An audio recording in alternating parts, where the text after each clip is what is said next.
आइए बच्चों, आपका फिर से स्वागत है।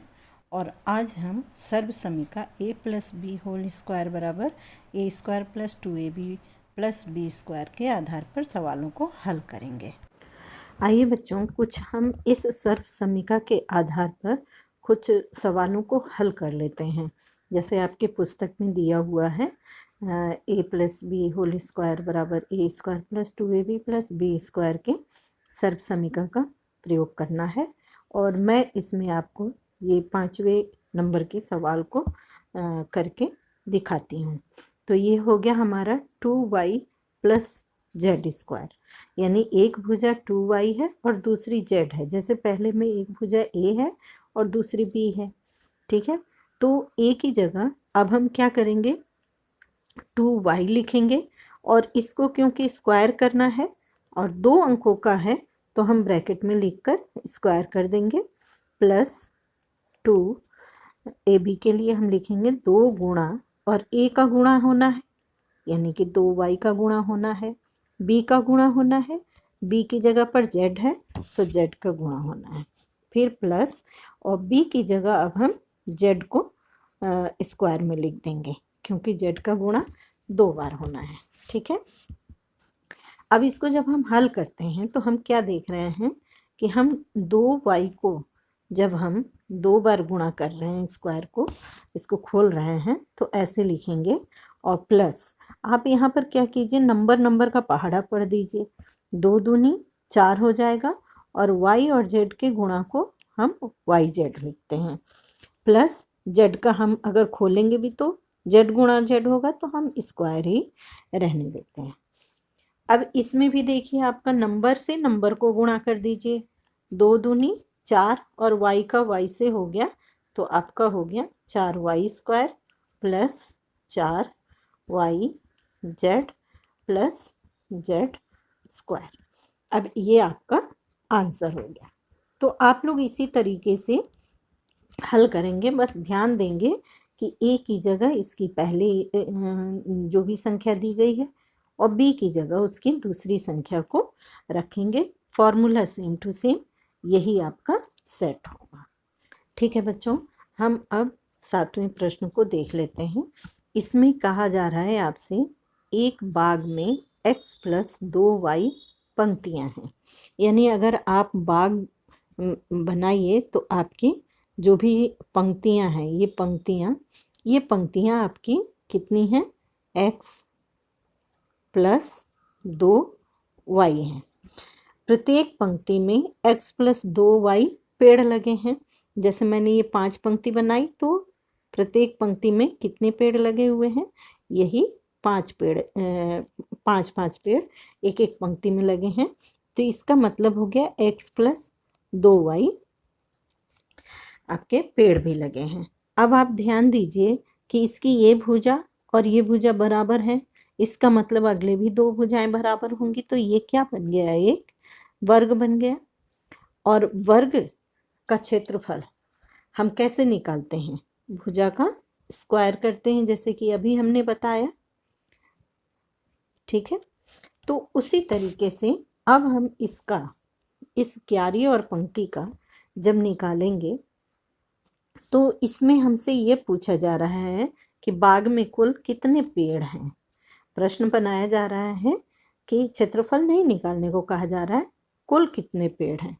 तो देखिए, जितनी पंक्ति हैं उतने ही पेड़ लगे हैं। तो इसका हम क्या करते हैं, वर्ग कर लेते हैं, क्योंकि भुजा और जो पंक्तियों की संख्या पेड़ों की संख्या लगभग बराबर है। तो यहाँ हम इसको भुजा को यानी कि पंक्तियों का गुणा किससे कर देंगे, प्रत्येक पंक्ति में जितने पेड़ हैं उससे हम गुणा कर देंगे। तो गुणा करने का मतलब हमारे पास क्या आया, x प्लस 2y का होल स्क्वायर आया। अब ये हम मान सकते हैं ना, ये a हो गया, ये b हो गया, यानी a प्लस b का होल स्क्वायर आया। तो जो पहला प्रश्न आपसे पूछ रहा है कि बाग में कुल कितने पेड़ हैं, तो पेड़ों की संख्या हो गई x प्लस 2y का वर्ग।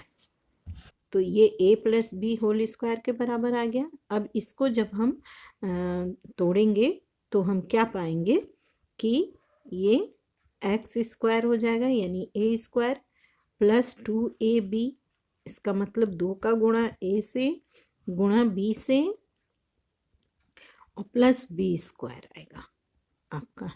ठीक है, बी में 2 हैं तो इनको मैं ब्रैकेट में लिख देती हूँ। अब आपका आया फिर से एक्स स्क्वायर प्लस नंबर का नंबर से पहाड़ा पढ़ दीजिए 4xy प्लस, और यहाँ 2 बारी इसका गुणा होगा यानी 2y गुणा 2y, तो आपको मालूम है ये कितना हो जाएगा, x square plus 4xy plus 2 दूनी 4y स्क्वायर। कुल पेड़ इतने हो जाएंगे। ये हमारा कुल पेड़ कितना निकल के आया था बच्चों, x square plus 4xy plus 4y square. ठीक है, अब हमें कहा जा रहा है प्रश्न नंबर 2 में, देखिए इसी के 7वें के 2 में, कि यदि x की जगह हम 3 रखें, x बराबर 3 और y बराबर 2 हो, तो फिर अब कुल पेड़ों की संख्या बताइए। तो आपके दूसरे में आपसे कहा जा रहा है x बराबर 3 और y बराबर 2 रखकर आपको इस पूरे पेड़ की संख्या बतानी है। तो अब हमारे पास जो कुल पेड़ हैं वो पेड़ हैं x square plus 4xy plus 4y square, और यहाँ हम जब मान रखेंगे तो x की जगह रखने पर ये हो गया, और ये 4 गुणा फिर x की जगह 3 और y की जगह 2 रख दीजिए, और प्लस 4 गुणा y की जगह 2, और क्योंकि स्क्वायर है तो 2 बार 2। अब आपके पास आया 3 तिया 9 प्लस 4 तिया 12 दूनी 24 प्लस 4 दूनी 8 दूनी 16। अब ये आपका टोटल कितना हो जा रहा है, 6 4 10, 10 9 19, हासिल 1 1 2 और 2 4, यानी कि 49 पेड़। आपके पेड़ की संख्या कितनी हो गई, 49, और ये आपका उत्तर हो गया। ठीक है, अब आइए आपको इस 8वें नंबर प्रश्न को भी हल करना सिखा देती हूँ। जैसे एक वर्गाकार खेत की भुजा 3x प्लस y दिया हुआ है और इस खेत का क्षेत्रफल ज्ञात करना है। प्रश्न में पहले ही कह रहा है वर्गाकार है, यानी कि इस आकार का है ये खेत, और इसकी जो भुजा है वो 3x प्लस y है।